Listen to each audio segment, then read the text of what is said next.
Medet ya sahib elimdat,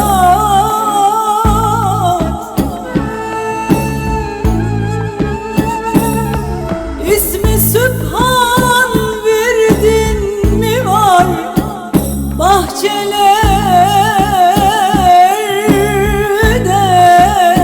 yurdun mu var bencileyin derdin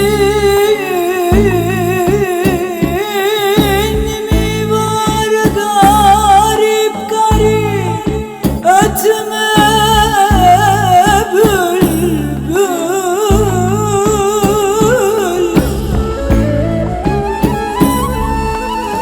Bilirim aşıksın güle, gülün derdinden kim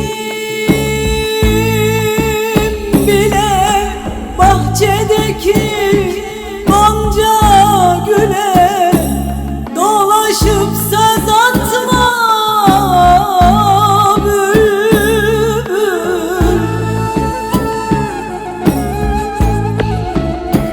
Bilirim aşıksın bir de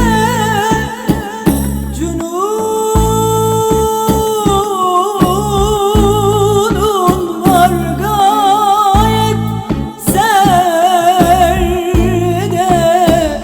şu sinemde olan derde bir de senden katma bülbül. O bülbülüm uslu musun, kafeslerde besli misin, bencileyin dertli misin, derdime dert katma bülbül.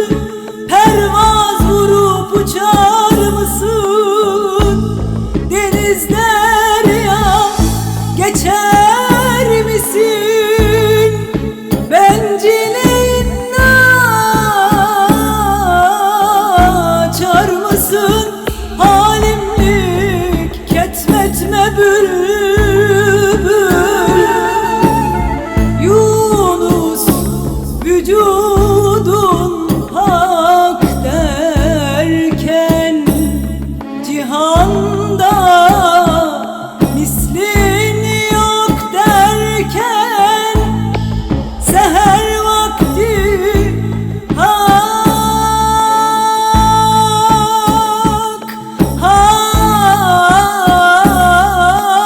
derken, beni de unutma bülbül.